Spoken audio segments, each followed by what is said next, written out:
The stadium lights of England's biggest football grounds flickered across the television screens of millions as an unexpected storm gathered within Europe's transfer market. It was a storm no one had seen coming, one revolving around a player who, until recently, had walked unnoticed in the shadows of the Premier League. His name was Antoni Semeyo, a lightning-fast winger with shoulders carved by hardship, a reputation for bursting runs, and a courage that came from places far deeper than the pitch. On this particular evening, while fans refreshed their phones and pundits scrambled for predictions, three titans of English football stood at the edges of a battlefield they never expected to share. Liverpool, Tottenham, Manchester City, three clubs, one rising star, a race thick with ambition, pride, and desperation. And at the heart of this storm was Semeyo himself, caught between dreams, loyalty, and opportunity, all pulling him in different directions like invisible chains. Liverpool's flame on the red side of the thumbnail, the atmosphere felt heavy and intense. A man wrapped in a thick black scarf stood with eyes focused, expression sharpened by years of tactical warfare. His presence radiated both discipline and fire. For Liverpool supporters, he was a strategist, a builder, not just of teams but of belief.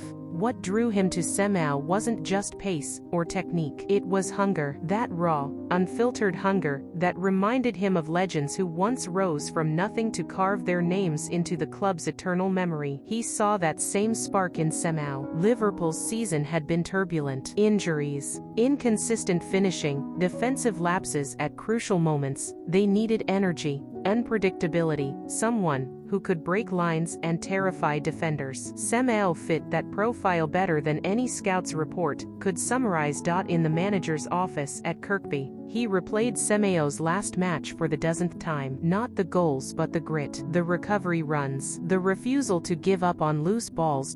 Character, that was Liverpool's currency. And so the club prepared their offer, not with arrogance, but with conviction. Liverpool needed Semeyo.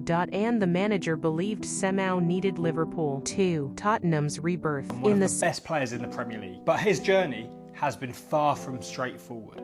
Meet Larry Semeyo. See, Larry was a footballer in Ghana, earned a trial at German side St. Pauli, but they rejected him. A professional career in Europe never worked out. Larry and his wife moved to England, where his two boys were born. It was their turn to make it, but the oldest, Anton, went through rejection after rejection. They travelled around London for trials. Arsenal, Tottenham, not interested. Mill and Chelsea, they rejected him too. Then at 15 was given an 8-week trial with Crystal Palace, his big chance. But again, they weren't interested. It looked like, just like his father, Anton wouldn't make it either. He quit football, all confidence. But at college, he started playing football again, and Bristol City signed him for their academy. Got to believe he wasn't ready for the first team. Loaned to non-league Bath City, followed by Newport, and then Sunderland when they were in League One. But couldn't get minutes at Sunderland, so broke into the first team and never looked back. Called him up for their youth team. He was eligible, but Ghana called him up for their first team. Bournemouth then went on to sign him for just 10 million, and it looks like an absolute bargain. Semeyo has now established himself as one of the most exciting Premier League players. Now accompanied by voices analyzing every detail of his play. He heard commentators utter lines like,